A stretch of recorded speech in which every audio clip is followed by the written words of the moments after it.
and welcome to Cruising with Kayfabe. I'm Mongo. Emily. And today we are on AEW's Next Wave. Now, why are we calling it Next Wave? Well, unfortunately, Swerve and Ospreay are both set to be out indefinitely, so there's two spots, if not more, up for some TV time, up for some kind of like next man up, but next woman up. I didn't want to obviously be gender specific, so figured keeping with cruising theme, it's the Next Wave.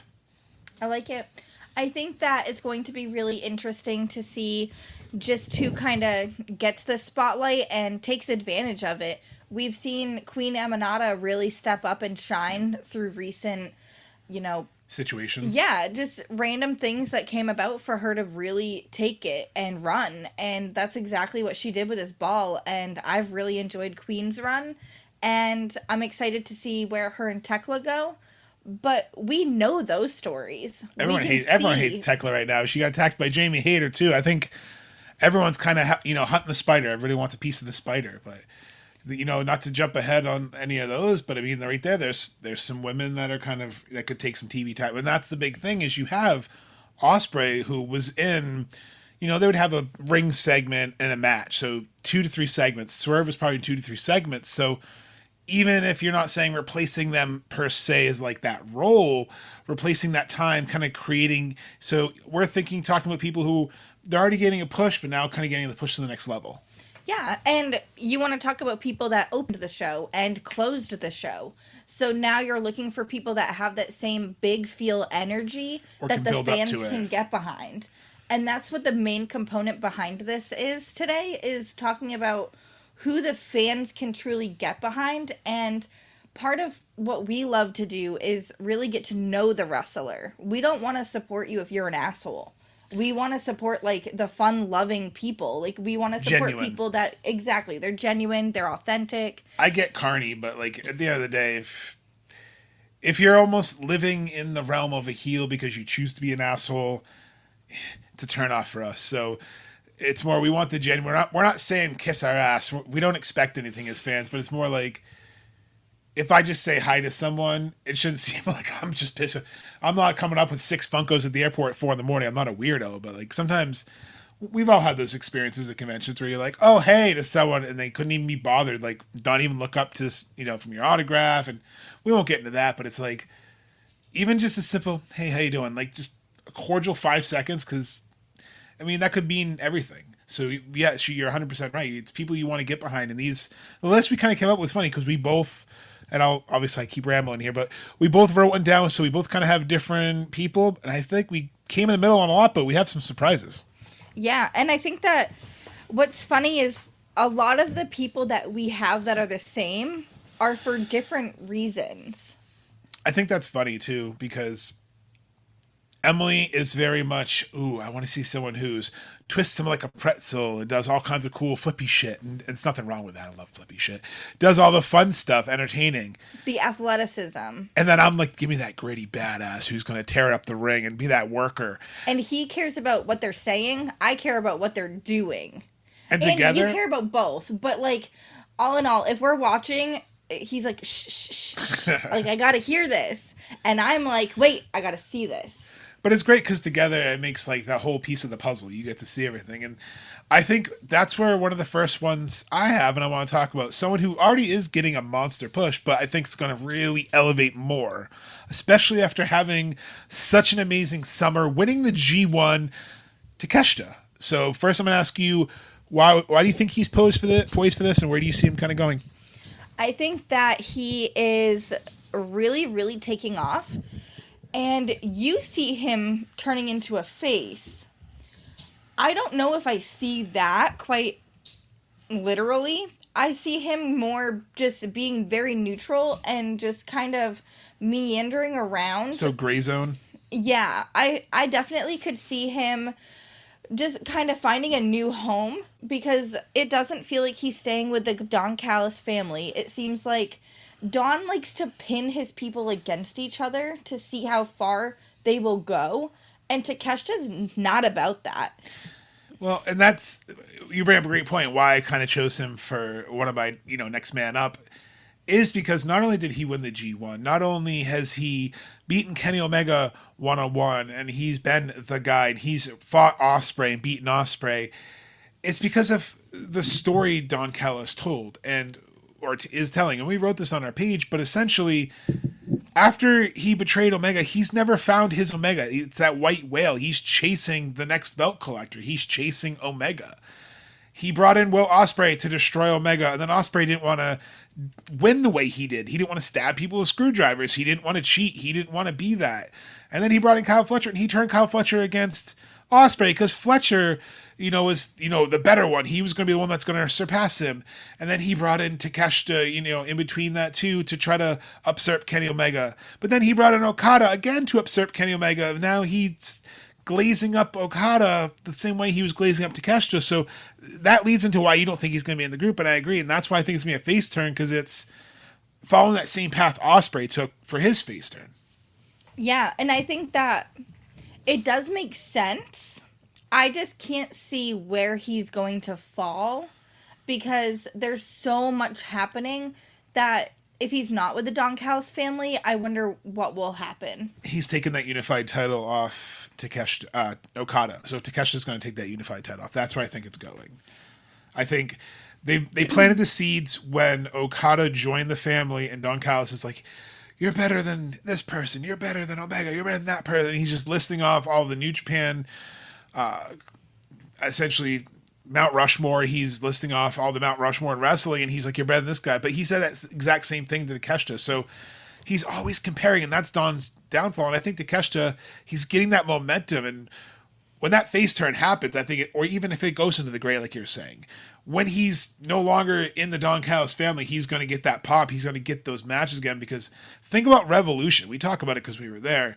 Think about, even though we wanted Ospreay to win, we were still behind Takeshita. So wasn't the crowd when he dropped Ospreay on his ass, when he hit that literally the Blue Thunder out of nowhere, and just the chemistry he shows with Omega. He's definitely poised because he can go with everyone. I mean, his G1 was incredible. He had a great run last year, made it to the playoffs. This year he had a better run. He won.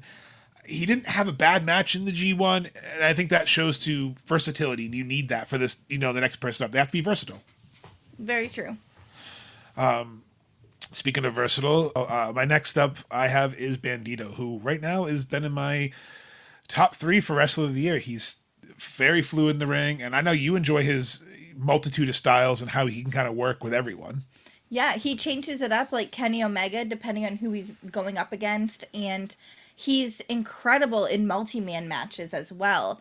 And that's not always easy to do when you're used to being a singles wrestler. It's hard to share that spotlight and share different movesets. And I'm very intrigued with the luchador style that AEW is bringing in more of. We already have it, but we're getting more. And that's my bread and butter. That's my favorite. Your flippy shit. And I think that Bandito is hopefully gracefully going to lose the Ring of Honor title. We'll have to see, because they got to set someone up for it. But yeah, I want to see him go for bigger. I want to see him go 100%. harder. I want to see him more in AEW. And there's nothing wrong with him being in Ring of Honor. I just want to see him shine. We all want Athena to shine more. And that's what the Seamless episode is. I'm glad you hit it on the head, and that's why we want to see him. We want to see him transition off Ring of Honor into AEW full time. So this is an opportunity, next man up, the next wave for Bandito Trishan, because go back to the original All In 7 years ago today as we record this. He's part of the main event. Bandito is teaming with Rey Mysterio, like a lucha legend, Rey Fenix. You have Bandito wrestling around the world, being well known and well regarded, in Ring of Honor. Then we finally get him in AEW, and unfortunately he broke his arm, and then he comes back with that great Wanted Man gimmick after being out almost 2 years. And he instantly starts a feud with Jericho, and unfortunately gets another concussion. But we got to see him on the cruise and see him interact. We got to talk to him, and he was very humble. So, again, going back to, we enjoy him. We saw how much he appreciates this. And like you said, now him teaming with Brody, it's fantastic. I thought Brodito was going to be fodder. I thought when Brodito was in the tournament, they're just setting them up to eat a pin by the Bucks or eat a pin by this person. And then we get to the, triple threat, essentially, tag team match. And you're like, it's FTR's match. You go back and listen to our prediction episode. we all were like FTR. And even in the comments, people were like FTR. We wanted Brodito. We loved Brodito. It happened, and I just remember sitting there going, well, shit. Like, it wasn't anger, it wasn't sadness, it was, well, shit. Who'd have thought of all belts to be traded? It would be the tag team. It would be the tag team. This is a great opportunity because the contrasting styles of Brody King and Bandito help, but it's showing more. I mean, this Resident Heat Bandito is really showing out. I mean, at Ring of Honor, him and Heshiero put on a fucking banger of a match for the world title. He hasn't had a bad match.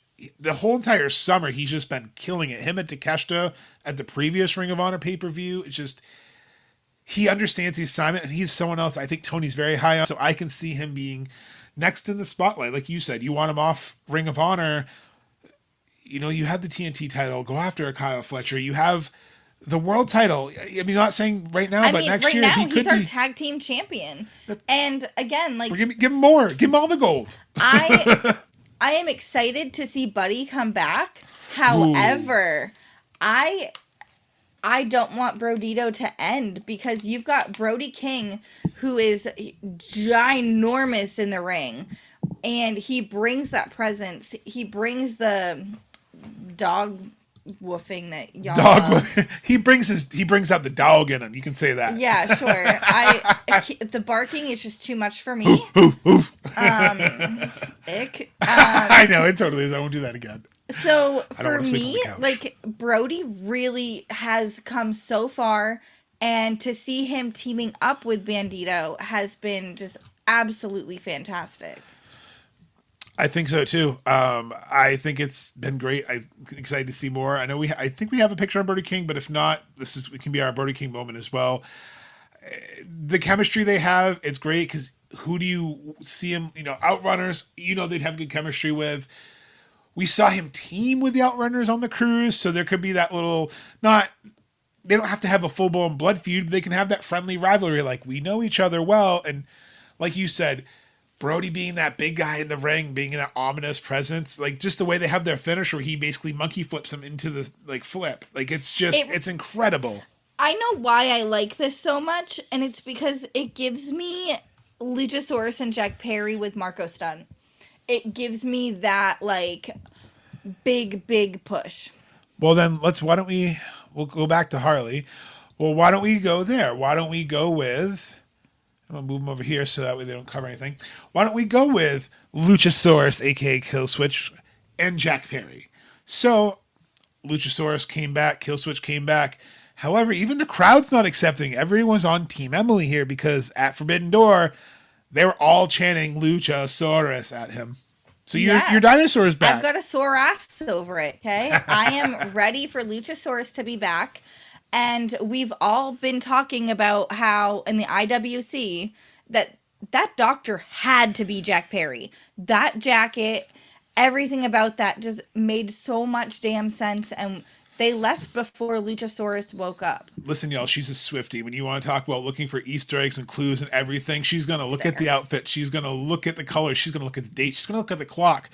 If there's something you can manipulate in the picture, she's going to look at it. So you best believe she saw that jacket and was like, I know those sleeves. And was going through Instagram and trying to figure out it was Jack Perry and confirm it for herself. Even though the internet was saying it too, she's like, I got to look. And she did. It's what she does. That's why she does her deep dives. And I've watched this video so many times. Again, he wakes up after whoever it is, even if it's not Perry. Luchasaurus has no idea who the fuck brought him back. So who knows if this is going to be where Luchasaurus comes back to us, is because Jack Perry comes out and is like, I did this. You want to know who's responsible? I did this. But how long has it been? I really don't know. It's been like over 200 plus days since Jack Perry's been gone. No. I'm talking like them together. Oh, it's been almost 2 years. It's close to 2 years, if not more. Because you got to think he had the heel turn, and then Christian Cage, took over at Killswitch. They had their blow off match, and they kind of both went their separate ways and went their separate feuds. Because Hook and Jack Perry feuded for almost the entire summer of 2024. So yeah, it was about that, and then obviously his suspension, then Lucha being injured, Jack Perry still kind of But the Bucks are on the outs with him. I mean, we saw them bitch button him. They sent his ass to voicemail when he called. He's been at home making weapons. And that's where I knew you were onto something. Because I'm like, what has he been featuring a lot on his Instagram is him making knives and him making different sheaths and him making metal. He's like a caveman. Almost like blacksmithing. Yeah. And because he already did it with his TNT title we saw last year. And like you said, he could be the person, but he could be reviving for the right moment because look at, and I'm not going to say kill switch anymore because I'm going to go with what the people want. The people wanted Luchasaurus. So Luchasaurus was pissed off at Kip at Forbidden Door. I mean, he tagged him in and his gauntlet cut his face open. And you saw Kip pissed off this week saying, you stupid dinosaur, and Luchasaurus, if it wasn't for Mother Wayne, was going to go after him because, listen, he took that shit from Christian. He ain't going to take that shit from Kip. And, like, Mama Wayne, it sounds so wrong. I don't like it. She really put them in their place. I feel like Mother's too prim and proper. Like, yeah, like, she is just mothering them. And really, truly honing in on that brotherly essence that they do have. But Luchasaurus isn't here for that. He's not vibing with Kip or Nick. And I think it's the downfall. Eventually, you're going to see Kip and Nick into a feud. I think that's the break of the patriarchy or matriarchy or whatever we're calling them now. And whatever that is now, it's not going to stay. When I called Luchasaurus Kip returning, and Nick may stay. When I called Luchasaurus on the prediction show with Hayden the Turnbuckle, a big reason is because he has unfinished business with Christian Cage.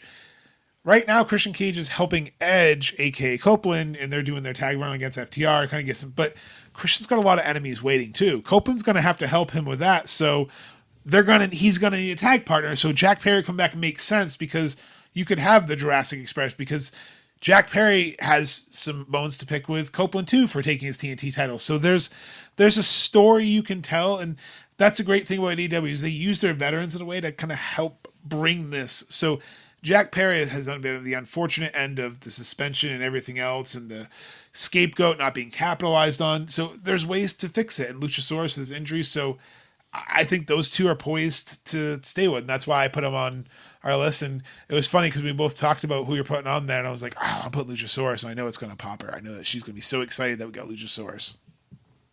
Another thing that's popped me. I mean, I was absolutely excited when Harley returned to All In, and then obviously just recently on Dynamite, because when she went out, you're like, that little something that was missing from those backstage segments, that little something from the ring, and her ring work has really improved. So I'm going to let you go. So your thoughts on where she kind of slips in and how she fits in this new dynamic, especially this residency, she can really get that crowd that's going to be there for a couple more episodes really behind her. So something about Harley is she's gravitational. She has a pull around her. No matter what it is she's doing, you are going to watch. 1, she's beautiful. 2, she's funny. And 3, she's fucking talented. The girl can literally do it all. She can sing. She can ventriloquist. She can wrestle. She can model. She can do literally everything. You know when you create a wrestler on WWE 2K or Fight Forever and you have like the sliders for like your strength, your charisma, she's at like 100 on all of her sliders. And I feel like it's effortless. Everything she does, she learns fast.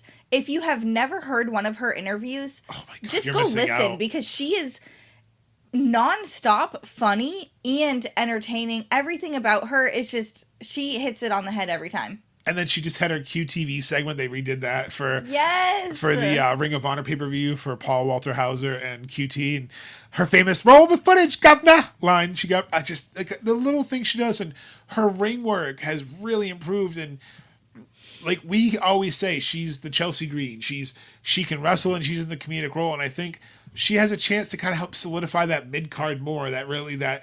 Which they don't seem to be focusing on. We won't jump too far ahead, but we seem to be focusing on women's tag team titles. So she could be, right now, her and Anna Jay, her and Tay have friendships, but her and Anna Jay, she's clinging on to her for dear life. And, the Death Rider's been lurking around that too with her and Statlander. So she's really clinging on Stat. I think eventually we're going to see Statlander team up with someone else from the Galaxies. There's my hint. I think that I want to see that happen, but Harley and Statlander right now are amazing and 2 peas in a pod. There's nothing I don't like about them. And how come we're not calling them Catlander? That was my first thing, because Harley Cat and Catlander. I like Catlander. Space Kitty. Space Kitty is great. It reminds me of that meme so much. where remember the old like the cat with the yes. little rainbow. That's what Space Kitty reminds me of. Insert that right there. Harley has so many different things that she can do with the mask as well. Again, she does everything fantastically. There's not one thing that she doesn't do right. No, I agree. I think Harley's future is very bright. I think that she's someone that has the tools. She's, Anthony Bones called himself a 5-tool player, and that means you have all the tools to play every position. And I think Harley is that 5-tool player. She is that person. Got 6. Definitely. I feel like no matter what she does, she strikes gold. And I think her and Mina, I can't wait for them to have more interactions because they're just going to be ridiculous and goofy and sensual. And her and Toni Storm need to link up in the timeless stuff. She has so much potential. She can run it back with Mercedes again. They're going back to Australia, so they're going to push Harley when they go to Australia next year. And they're going back to London in December. So there are a lot of places where she's really over and the crowds really love her. So I think that's why she's kind of the next woman up, ready for this next wave, because she's someone that people will tune in to watch. And she doesn't need a championship. And that's another thing with our entire list of people, is that they don't need the championship to be number one. And they can be in those fields. Like, I could see Harley, like, whoever dethrones Mercedes, I could see Harley eventually getting the TBS title, because can you imagine her with, I got my goal, baby, and her just running around with a TBS title? It would be must-see TV if she was running around Collision every week with a TBS title. Not just that, but... Dynamite, excuse me. You could easily see Harley also doing media. I think that she would kill it in media, and I think that is something that we need more of, and AEW does so wonderful at showcasing their talent on the news, on all these different morning things. shows, and they're really getting better at putting them out into like the sporting events that are around or the charity events, and it's smart getting out in the community. We were saying the other night, we noticed a lot more kids are in the crowds for AEW, which is great because that's what creates the next generation of fans. That's what's going to be the next wave of fans is, like our kiddo goes to the shows with us, goes on the cruise. We go on the cruise. We found out it was like 45 plus kids growing from the years prior.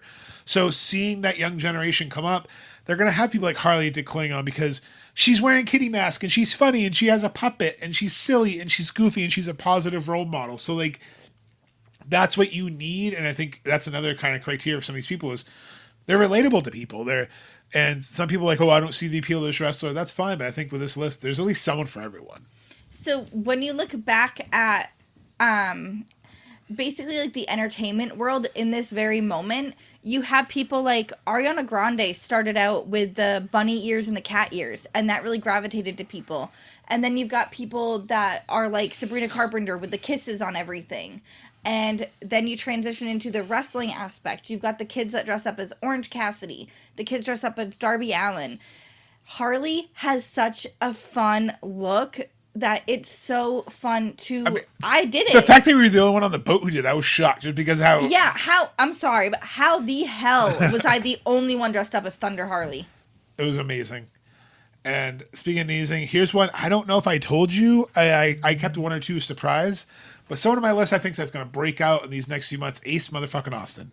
He has to. I think he was so underrated in TNA for what he did, and because people just they didn't see the matches, they just didn't see the stories. So he told fantastic stories in the ring in GCW. Was great in New Japan. We've seen him wrestle in the Indies. He has so much potential. I mean, he went toe to toe with Ricochet in his first match. He's already seems like he belongs, and that seems like this next crop of people that Tony's brought in, they almost feel like they were just slotted in, like they were just plugged and played for AEW, like they were made for AEW, and like they fit in. He's someone that fits in. He's got the style, he's got the charisma, and he's got your flippy shit and your strong style. Like he's everything you kind of want. And after you go, remind me, I want to kind of mention, like you were talking about the whole lucha style being introduced and strong style. There's a coach that was just signed that we can talk about after that maybe is why they've been going that way. Oh, sweet. So part of Ace Austin for me is a lot of the other talent knows him already. That is a huge deal. When you have someone whose backstage morale is only going to profit and benefit everybody backstage already. You don't have someone coming in that's new, that's kind of shaking in their boots. You have someone that's like, oh, hey, what's up? Like, oh, hey, like, vibe. I know you already. Like, it's not somebody that is going to be uncomfortable around everyone else, because Ace belongs. He should have been here a long time ago, quite honestly. Like, very happy we saw Chris Bay and him team up, but also at the same time, I feel like he's been AEW bound for quite a while. I think it was that X Division run. That right place, right time mentality. And when he left TNA, I was bummed because I liked watching him, and I was like, well, I don't know where he's going to go. And then when he debuts on Collision, I was like, hell yeah. Like, it was just, there wasn't a whisper of like, oh, he might be signing with so-and-so. And it was a genuine surprise, and I'm glad it came to fruition. And I think he has such tools to be in that TNT division. He has such tools like to go against like a Fletcher. Like I was just gonna say, I'm not somebody that looks at like the body of a wrestler typically, but when you look at Ace Austin, and he was in a match up against somebody else, Ricochet. Ricochet is known for his thighs. Ricochet's thighs are incredibly muscular. Second episode, she's focused on this, guys. Okay, but because I thought that the pictures were edited. When I first saw his render, I was like, he looks like one of the... She likes his thighs. One of these. He looks like one of these. Like, something was, like, anatomically wrong in the picture. And then I looked on Instagram, and I was like, no. This has been living in your mind for a while, hasn't it? Because I don't understand how he went from, like... Because he's always been to like, oh my god, but that's what Kyle Fletcher did recently as well. So like that bodybuilding aspect of wrestling, the beef of wrestling, this is fantastic. This is fantastic for you. This is gold. Beef. Like, I want to see him going up against the people like Will I guess Hobbs. I know I got to hit leg day more at the gym because I know what your focus is on. I just was thoroughly impressed. Like, holy shit, what is this? I really truly thought it was This is cartoony. your Adonis moment with that statue of the gods, and they're just like, it's a statuesque, and the shape and the sculpt. It's fantastic that you're fangirling. I love it. I was just genuinely amused. So again, thought he was like cartoony in that. So let's put him up against the bigger muscular Protostar. guy. Say his name, full name. Say his full name. The Protostar, Kyle fucking Fletcher. So yes, Kyle Fletcher. All these other, like, even Lance Archer. And I like, we kind of segue here to Kyle Fletcher. He has been someone that when he first came in with Aussie Open, I was excited because watching them versus FTR was fantastic. Going back, kind of rediscovering them New Japan run, because I didn't see them as much unless they were teaming with Will or United Empire. But seeing them really tear it up, especially after they won the IWGP tag titles from FTR, and really seeing that, okay, Mark Davis was like the Brody King. He's that strong guy. He's going to control the ring, throw people around. But then Kyle Fletcher just seemed so charismatic and so, like, he looked like a young Will Ospreay, like the way he moved. And then it was just natural. They had their great blow-off feud, the cage match, to him getting the TNT title run, to essentially taking out Dustin Rhodes, taking out a legend. Essentially, he's almost like on a legend killer type of run, legend killer gimmick, where he's finding his own.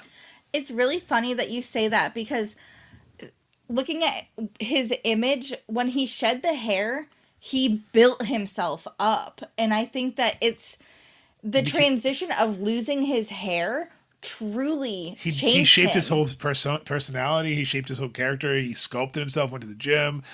He started focusing on a color scheme to get away from the green, the green. He started going to the pink, and Real Man Pink, the gaudy Shawn Michaels HBK 96 glasses with the little chains, the aesthetics. He's got the mouthpiece if he doesn't need talking. Do you Don think Callis. him and Mercedes borrow those back and forth? I just think they have someone who buys them for them, has a whole suitcase full of them mouth pack, because who knows. But I'm just waiting for that pink TNT title. I'm waiting for that to get re-leathered and get a pink TNT title. We need it. We already had the Scissors, the Trios title is pink. Why can't we have the TNT title be pink? So I shouted this out on our last live. I want to see somehow, some way, a title brought out at All Out in Toronto, because I think it would be really great to have the pink TNT title be brought out. You were saying that Bret Hart should introduce the pink title. That would be cool if Bret Hart hands it to Kyle Fletcher and says, "Here you go." Like, it would be a cool some little kind like of a nod. Yeah, like a good little the rub, a good rub. Mm-hmm. And I think Kyle Fletcher's someone to keep an eye out. He's poised for the main event. He definitely is. I think that Kyle Fletcher is just gravitating too. Everything that he does, you're watching. When he's on the mic, you're listening. When Kyle Fletcher's there, your attention is on him. And he's the protostar for a reason. Yeah. I mean, he commands a presence when he's in the ring. He's fantastic. He, again, hasn't really had a bad match. World's End was incredible. World's End, he really showed himself who he was. Then, the cage match at Revolution, one of the craziest cage matches I've seen in a long time. The picture of them standing across from each other is living in my brain rent-free, and I don't hate it. Honestly, I know, again, outsiders, this is a very hot take, controversial take. Get him in the G1 next year. Even if I'm not saying have him go far with it, but even have him win a couple matches, have him be someone that kind of helps elevate some of the talent in New Japan, like him versus Yota Tsuji would be fantastic. I mean, he's someone I think that's been in New Japan, why not? Like, he's been there. Like, I think that's the next step. Really elevate him more. I think next year is going to be the year for him. He could be in world title contention sooner rather than later. And that's the thing. A lot of these people could move up with the right push, with the right stories. A lot of people didn't think Orange Cassidy was ready for the spotlight a couple of years ago. A lot of people didn't think that Swerve, when he first came in, would be a world champion. Like, you can't doubt someone until they've got a chance to shine. It's like that old mentality. Get up, we're going to give you the boots. You're either going to run, you're either going to walk, or you're going to sit here. Like, you choose what to do. You take it, like you said, take that ball and roll with it, or are you just going to fall flat? And I think that's what a lot of these people that we're talking about today do, is people who can take the ball and roll with it. And someone who is absolutely always down for the assignment, always making something out of nothing. Someone you absolutely, if you talked about beef earlier, you talked about body, so let's keep that going. Someone who played with your hair that you absolutely love. I'm just kidding. That's not why I love Will Hobbs. I know, but someone who I was going to say played with your hair was that gentle giant to you. Kind of, I think you had a soft spot for Will Hobbs then. I think you really kind of rooted for him a little extra hard because you saw how friendly he was. You saw how nice he was. So I was genuinely because you were scared terrified. of him. I might have been a little drunk at first, but genuinely a little terrified because I'm 5'3" on a good day. I slouch quite a bit, I'll be quite real. So 5'3" on a good day. So to look at people like Kyle Fletcher, Will Hobbs, all these guys, and I'm like, okay, I gotta get in a picture now. Okay, where do I go? What do I do? And the way that he could sense that and just made it funny, you wouldn't think that Will Hobbs was funny. He's probably one of the funniest people that I've seen. He's known to be the backstage babysitter for children. He runs around. He ran around the cruise making funny faces at you. I won't forget. We were walking down a hallway, and our kiddo Cam made just eye contact. He just waved hi, and Will Hobbs looks at me at first, starts mean bugging, starts making a face, gets down, chases towards him. He has that natural charisma. He has that charm, and that carries over in the ring. And right now, him with the Ops, with the Trios title, him with Samoa Joe, it's getting that legitimacy to him because his TNT title run wasn't really long enough, didn't really I sometimes forget he had it, sadly. And exactly, it was a very hot potato run. This now, at least, it's a belt. Again, get it back in that TNT title picture. Have him be the one to eventually dethrone Fletcher. Have a run with that. Have the open challenge, who's going to face the monster this week? Who's going to face Powerhouse this week? Who's going to face the test? Who wants to put a chapter in the Book of Hobbs? You have so much to do with that. He's such potential. And his sidewalk slam, his power slips, the way he does his moves in the ring, he looks like he's destroying you, but he's probably protecting them. He looks like he's good at doing his job. And again, beef. I think it's going to be another kind of division where we're going to see a lot of big men step up now because you've seen a lot of the high flying. It seems like AEW kind of has a style where you never know. And I teased it earlier before we go on. The reason why I think the styles are starting to kind of melt and you're seeing more is, well, they just hired a new coach from England, an old England UK veteran. They've been hiring, obviously Jerry Lynn in the past, where he's working there as a producer. So you have people who are trained in British strong style working backstage now. You have people who are trained in classical or PWG. You have people who are trained in multiple different styles working backstage, helping these athletes to decide what style works for them, what works the best. You have the training opportunities with New Japan and Stardom, CMLL. I think we're seeing those styles because AEW, Tony Khan recognized that it's not one style of wrestling that's going to work for us. We're the alternative. We want to be the buffet. We want to be that melting pot of styles. You're going to get some strong style. You're going to get some lucha libre. You're going to get some technical wrestling. And Powerhouse Hobbs is someone, again, he can work with all those different styles. You can put him in a match with a lucha libre, and it'll be fantastic. Put him against Beast Mordos, and I'm front row ready to go. Like, he's someone that can really, really rise up the ranks. I think that Will Hobbs has not quite had that shine yet, and it's just waiting. All you have to do is truly open up the bottle, and it's gonna explode. He's ready to go, and I think that that's so important to recognize in talent, is that you have someone that's right there ready to grab the baton and run. No, I agree. And I'm excited to see, what these people we talk about are doing. And someone who I think is going to take the most of their opportunities. Someone I think that is paying their dues right now so they can get a bigger push later is Claudio. And I think that's the next person. So I want to ask your thoughts on Claudio, since you saw him in the bar and then now you've seen him in AEW. So you've seen a good few years of Claudio and how he wrestles. So you kind of know what you're getting. So what do you think, Claudio? I'm not saying main event, but what are you thinking? I want to remind the listeners that don't quite listen to us often, I started watching wrestling in 2014. So for me, Cesaro was a very prominent figure in WWE at that time. So I didn't know about the rest of wrestling until 2019 when AEW formed and I deep dove into professional wrestling as a whole.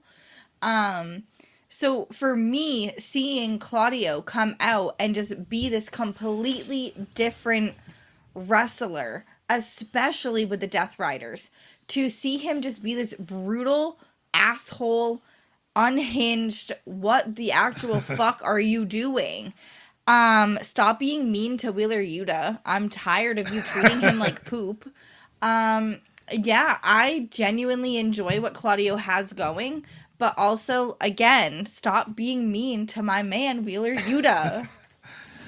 No, I love it because you have seen him kind of go into this brutal role when he joined the BCC and as totally a surprise member and came out and showed you his Ring of Honor, Claudio. He showed you the technical skills. He, like you said, they unlocked him. They put the key in to go, Claudio, go do your thing. Didn't hold back. And you're seeing the more brutal side of Claudio. You're seeing what, as Eddie Kingston pointed out, the real Claudio, the jackass. And I think he's someone that he's worked with Darby and kind of helped get that ready for Jon Moxley. He's worked with a lot of the veterans. He's worked a lot of mid-cards. Tag team division definitely needs some, more people in it. Brody King and Brodito, they need someone. Why not having a Claudio when Pac comes back, start being the tag team of the Death Riders again, start kind of going and having these matches where they can have amazing chemistry. I'm not saying get the tag titles, but I'm saying get in that division, have Claudio kind of show what he can do in the tag team division as well as singles. I think there's a lot of possibilities with him because he's another versatile person who has such a unique skill set. Sorry, I thought we were talking about humble people, and then you brought that up.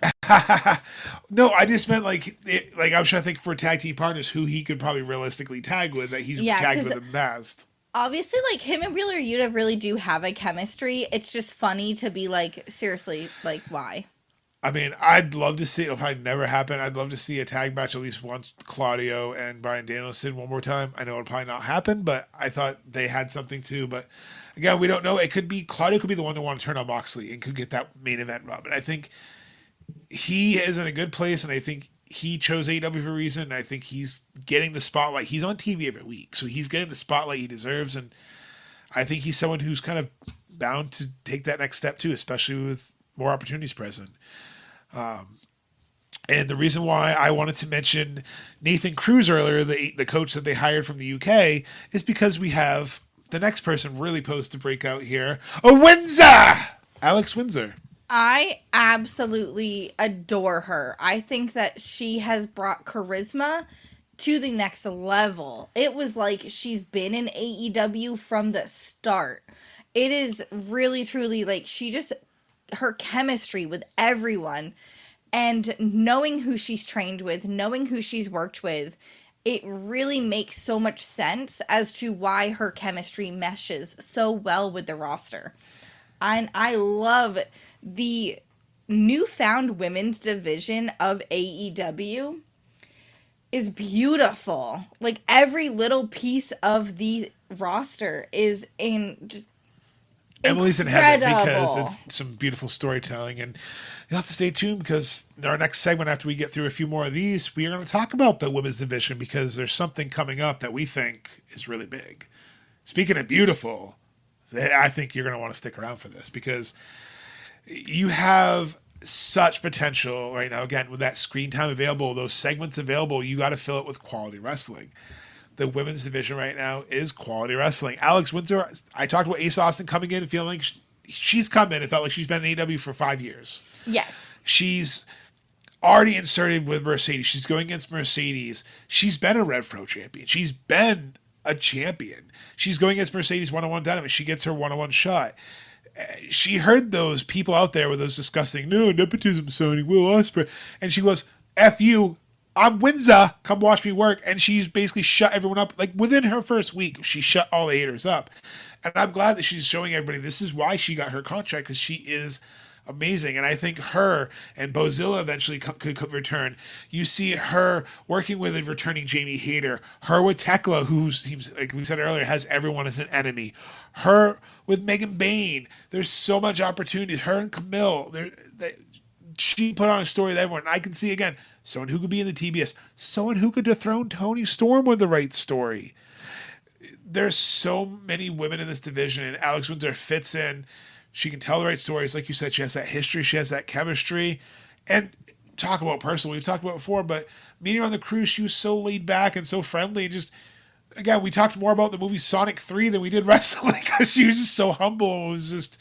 Saw Cam was wearing, Sonic and Knuckles on his shirt. It was like, oh, we just watched that movie. And just, it was nice to see her behind the Alex Windsor. That I just enjoyed it. And I think she's in for a big run. And if you haven't seen a lot of her, stay tuned because I think you'll be very surprised.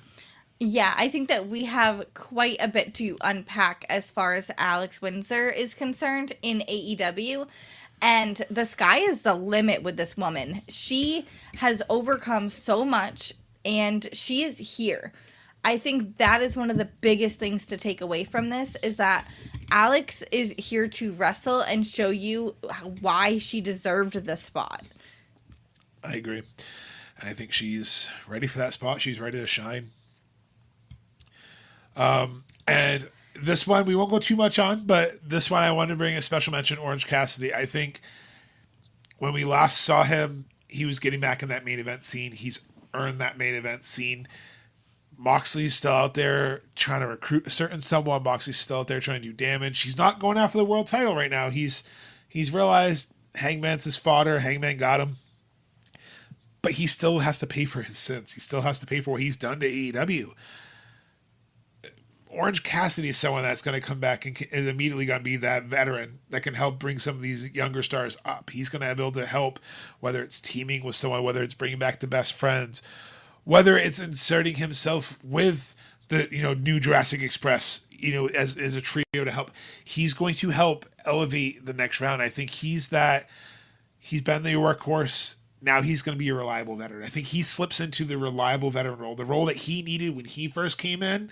I think this is now the Orange Cassidy that's now that reliable veteran that's going to help elevate other people. I think he's now at that point in his career where he's going to start. He's still going to have a chance and go to the top, but I think he's going to start bringing people up. Yeah, this is someone we talked about early on. We both have Orange Cassidy on our list, but for very different reasons. I want Orange Cassidy to come back through and show us that international... She wants the workhorse run again. I want a workhorse run. I don't need a champion. I need him to show up and literally just be there and try. Just come back and try. I think that Orange Cassidy has that magic. He has the gravitational pull with the children as far as him being cosplayed. Hell, adults cosplay. Like, I mean, you saw our video at the end of our last episode. If you check out the Orange Cassidy from Chill the Champion, now streaming on YouTube, We have a video with people dressed up as him, and it's about 90 seconds long because a lot of people sent in pictures of videos. And I think that that is something that AEW needs again, are the people. We don't need Macho Man at AEW, okay? We need Orange Cassidy's, Darby's, we need the Jerichos, the Le Champions. We need all of these fun AEW cosplays in the crowd. Bring that back. I think that before we move on completely from Orange Cassidy, including this Darby, we need to talk about the shift that could happen with these guys. Okay, so what's the shift with Orange you're thinking? Orange Cassidy went from wearing very light denim to darker denim to black denim. And I'm wondering if it's because he is going to unleash a darker side of himself and he's going to pull out. Because think about how long he's been out Asshole and Cassidy. He's going to be training. And I bet you anything he's going to come back stronger, better, everything precise. You watched Orange Cassidy work his core from the very beginning because of the sloth style that he has. He has to be muscular. He has to put that work in. Can you imagine how much work this man's put in while he's been gone? I agree. I like it. I like seeing that dark pulp Orange Cassidy. I don't know what they call it. Blood orange? Yes. We've always wanted that. The blood I just don't like orange. that BO's the initials because there's enough BO in the wrestling crowd. So I don't think we want that initial. But deodorant works. It's pretty cheap too. So I had to put this picture of Darby up because this was such a crazy shot from this past week's Dynamite of him writing all out in his own blood and then setting it on fire to challenge Jon Moxley. So Darby said, on top of fucking Mount Everest, which is wild in itself, that he's going to take everything from Jon Moxley when he comes down. Remember the end of Wrestle Dream. You had Darby Allin sobbing watching what Moxley did to Brian Danielson. You had Orange Cassidy looking downtrodden. Next to him, you had Daniel Garcia putting his arm on Hook, saying it was okay, and then you had Mark Briscoe pacing back and forth. So you had the big baby faces upset, but nobody looked more crushed than Darby. And Darby has kind of took the lead to be that guy to take down the Death Riders. He wanted to, and now he's in this, I don't care if I have to die to take you out. And that's what he's doing. I mean, he just got thrown by Claudio. He got yeeted to the announce table. I think I've seen that clip like 115 times. Like, poor Darby.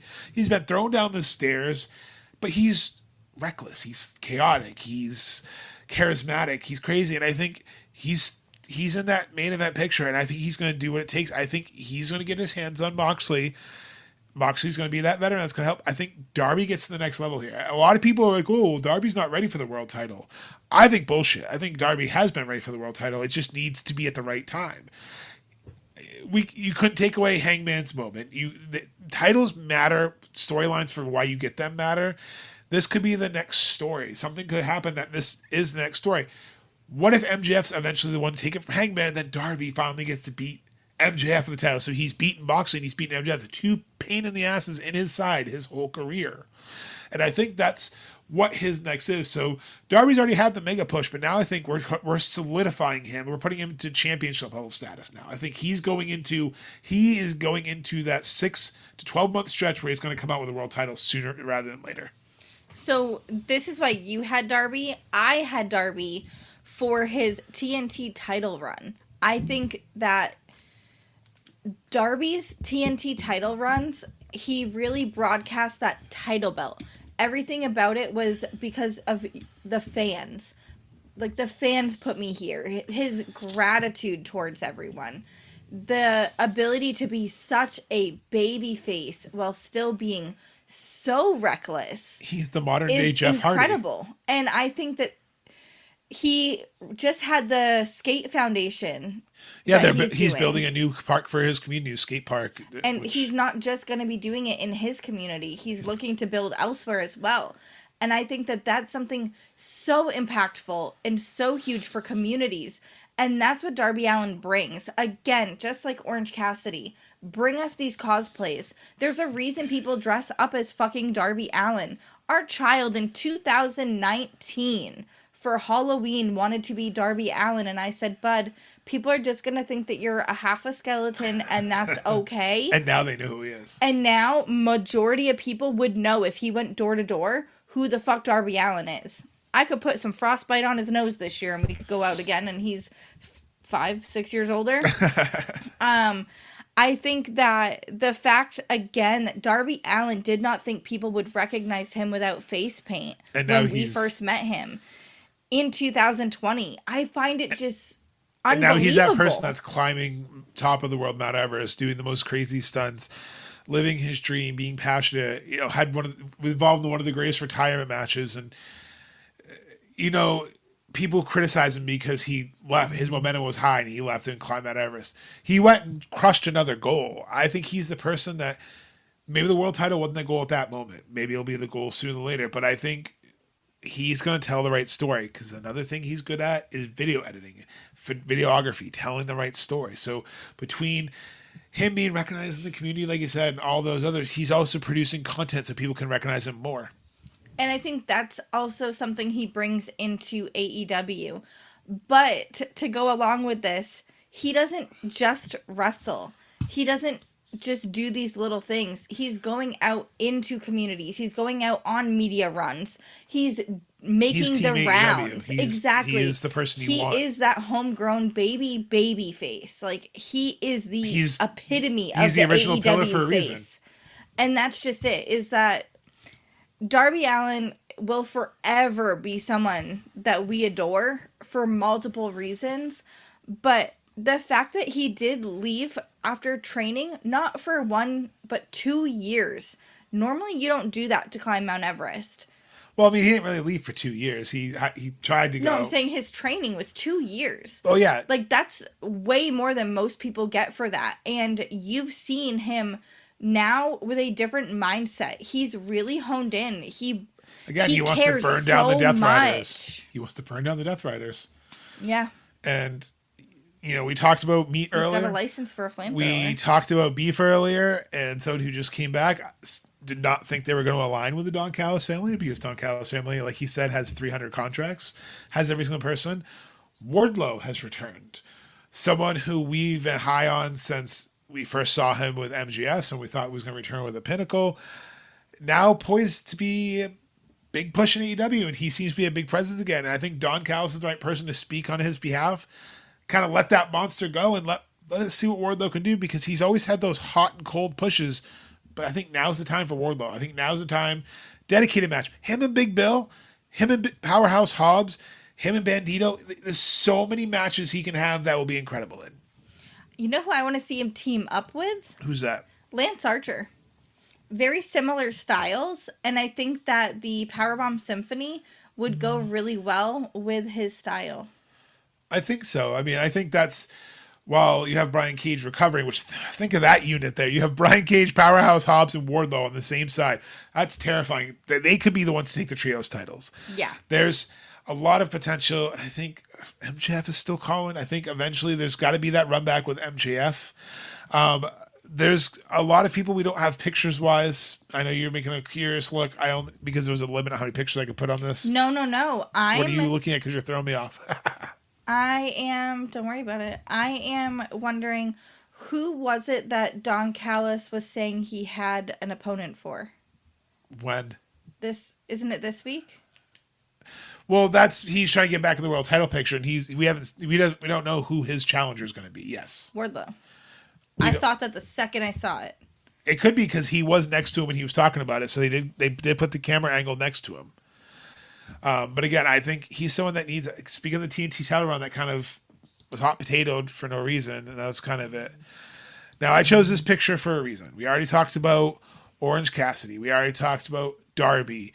Hook's over here. Unfortunately, this cut off, but we have Daniel Garcia and Hook.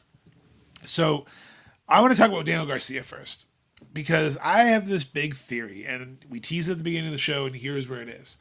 We've seen Moxley trying to recruit him lately. Well, why? What's he saying to him? He doesn't care about Garcia. What he cares about is being better than Bryan Danielson. The one thing Bryan Danielson could not do was recruit Daniel Garcia. He tried. he's a wrestler. The thing Emily quotes every time Danny Garcia is brought up in a conversation about "you're a wrestler, Danny," is that storyline. Back in 2022 when he was fighting for the Ring of Honor title against Chris Jericho, I remember he shoves Jericho, Psycho knee. Bryan Danielson's going to get the ROH title, and he betrays Bryan Danielson. It was just such heartbreak because he chose the JAS. He turned down the BCC even though he had bled with them. He had beaten Bryan Danielson. Bryan Danielson beat him twice. And Bryan cut this passionate promo after how he's so disappointed because if he was in the BCC, he was going to have direction, and he would have treated him like a son. He would have been the best mentor. Well, here's something Moxley said a little while after. He talked about Wheeler Yuta when he recruited Wheeler Yuta. The biggest problem he had with Bryan Danielson is he let Wheeler go soft. He didn't make Wheeler Yuta a killer. He didn't make Wheeler Yuta be the person to finish the job. What kind of mentor is that? Now, Daniel Garcia's been cutting these promos lately after his loss. I made a mistake. No one beat me. I beat myself because I always make mistakes. And now he's calling out Moxley. He wants to believe Moxley because he said, you didn't beat me. You rolled me up. So let's run it back one more time. And they're going to. So I think this is Moxley knows. Moxley knows the win doesn't matter to Moxley. What matters is winning his loyalty. So I think we see Garcia winning on Dynamite.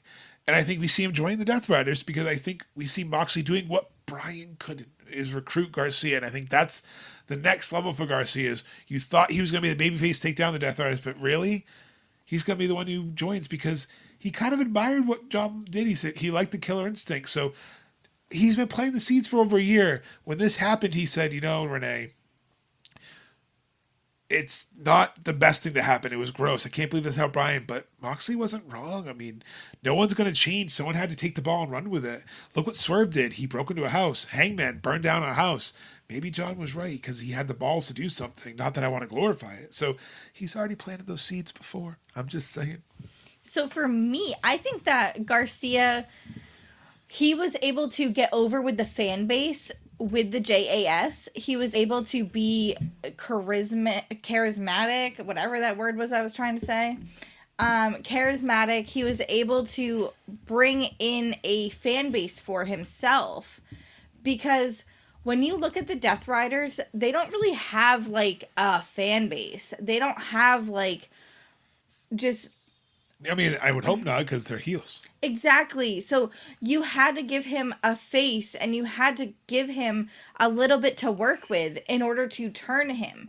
And I don't want to see it, but I could see it happening because I could see him really gravitating to, he's a wrestler. When you look at the JAS versus the Death Riders, you see the charismatic and the persona versus the wrestling. And that was a big thing, like here in the BCC, we're focused on wrestling, focused on winning, and the Death Riders just became the BCC with a killer instinct, essentially. Their souls left their bodies. And that's what it is. And I think Red Death, again, all the clues are there. And yes, he's been wearing so much red. People want to talk about, there's no long-term story, but after his feud with MJF, he mentions MJF being ruthless. When he talked about the people he looks up to in this business, he said Swerve, Hangman, MJF, and Moxley because they do what it takes to win. So he's going to follow in their footsteps. He's going to bloodlines. Maybe he's going to be like Yuta, be a little conflicted, not go full Death Rider, but he's going to be conflicted. So I think that's where he elevates. And I think that's when Yuta leaves. And I think that's what it takes for Yuta to really leave, is to see how replaceable he is, or to see maybe they constantly put him in the line of fire. And I think that's how we get Bryan back. I think it's Yuta getting Bryan back because, like, I needed you. Where were you? They're showing the lineage of this story. They're showing that this was the BCC. Bryan was like the mentor because he was the veteran, and Moxley was the ruthless one. So it's. You have Eddie Kingston still in the fold. You have all these other people in the fold that can bring this story to a close. And before we get to our final segment for the women's division, I kind of wanted to do, so I'm going to turn this off for a second before we get to our final one. Just any ones that we might have missed to quickly go over, because I know anyone that you wanted to bring up. Jet Speed. I'm dying to talk about Speedball. Mike fucking Bailey. I am in love with his AEW run. Another person that felt like years in the making for AEW. He wasn't with AEW in 2019. He for felt real, like it. Though, like everything that Mike has done throughout has been, I feel like, to get to this destination. Level. This is where he's supposed to be. And did we think that it would be with Kevin Knight? And Kevin Knight's already shown his charisma. They are phenomenal together. And even apart, Kevin Knight shown his charisma. Kevin Knight has shown they both went one-on-one with Moxley. They both have shown they can wrestle. Speedball's wrestled Okada. They both have shown they can have, when the lights shine the brightest. The Continental Classics in London this year, people. It's going to be phenomenal. It's going to be Speedball. It's going to be all these people who are great in the ring. Another one that we kind of didn't mention that I want to bring up is Okada real quick. We don't have to go too long on him because we have an episode we're going to be working on. Stand by for that one. But he's poised to kind of be that second top dog behind Hangman. He's poised to be that. So that's why I think the Takeshita thing works, because Okada's going to be that heel that you just want to see lose. But think about, they're going to get him to that tournament again in London to make it, but this time he's going to lose in the tournament, I think. So I think this is the way you crown, because if Takeshita beats him at the Continental Classic, beats him in his own game, he's won the G1, now he's won the Continental Classic. I think Okada does his job. He helps lift Takeshita to that next level, and Okada does what he does, which is go out and have great matches. Sorry he's not wrestling bangers every week and every month. He's doing what the heels do. He's showing up, and he works when he wants to work, and it works for him. So who's next on your list real quick?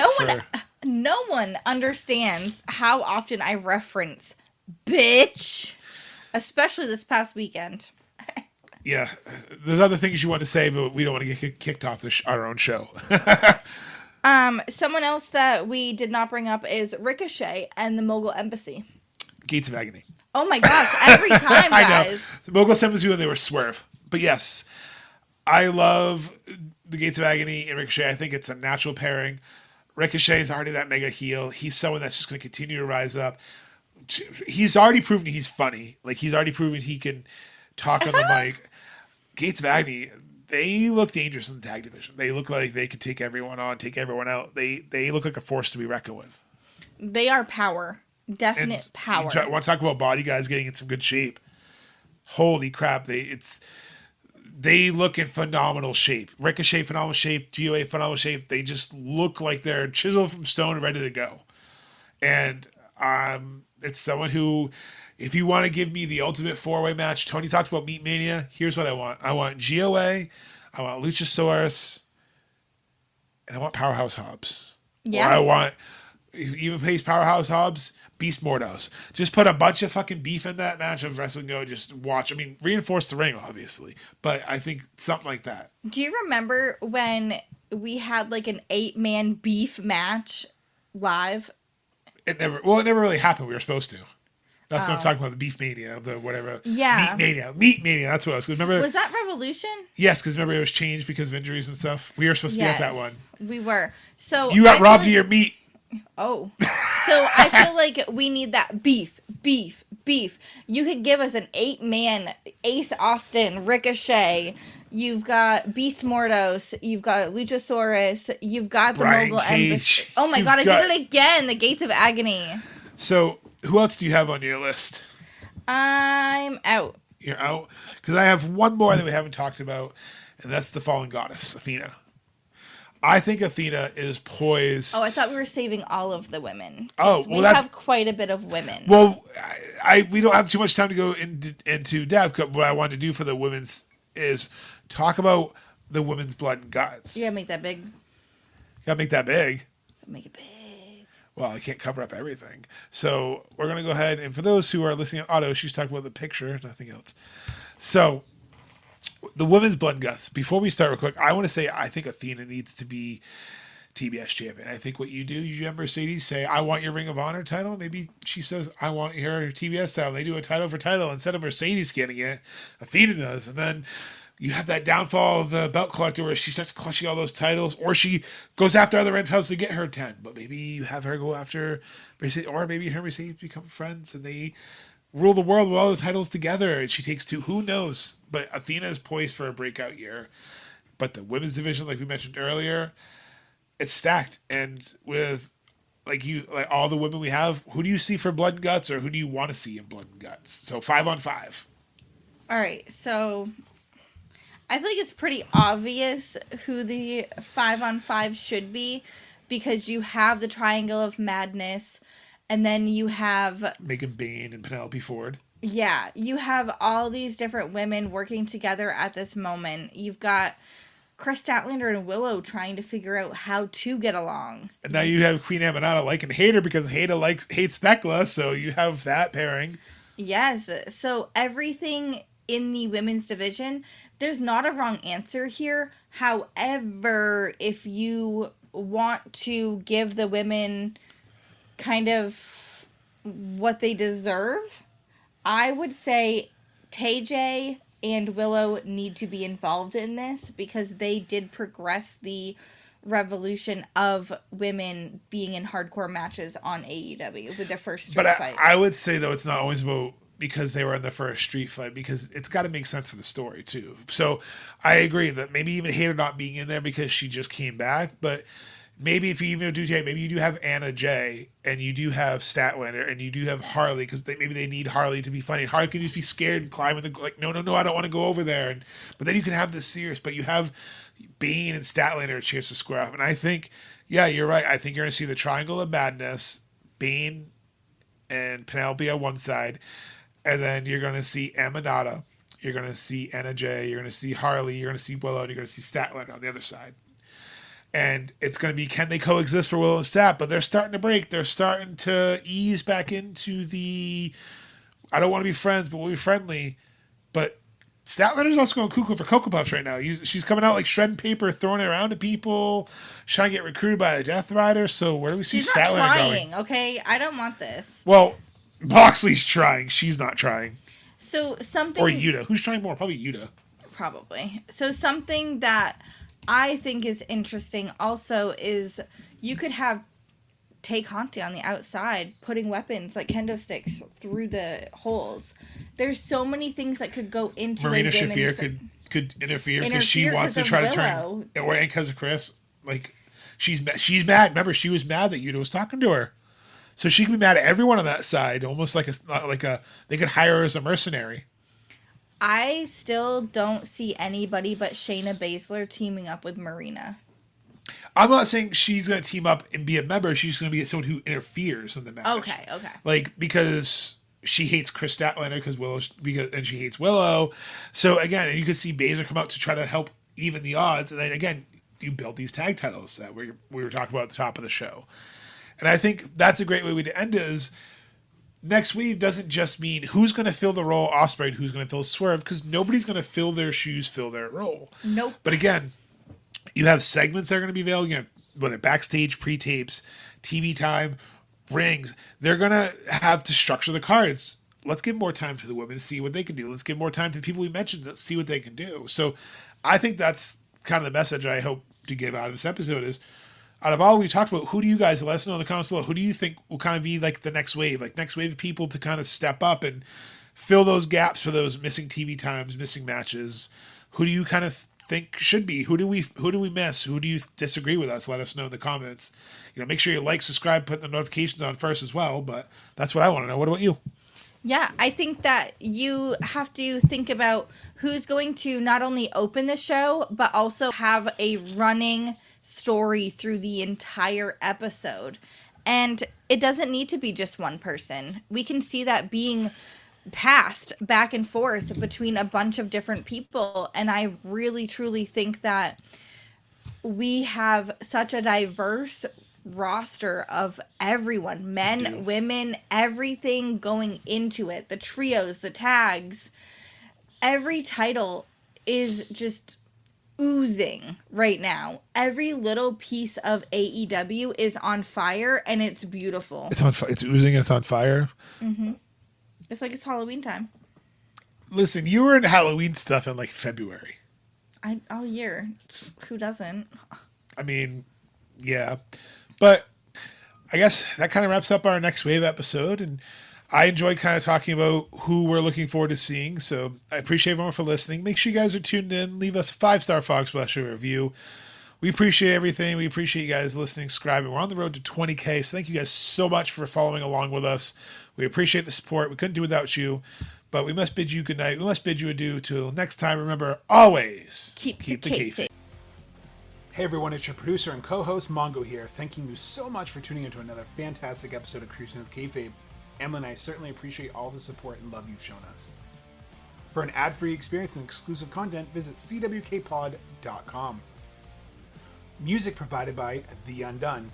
Emily and Mongo would like to thank The Undone for letting us use their title track, Misfortune.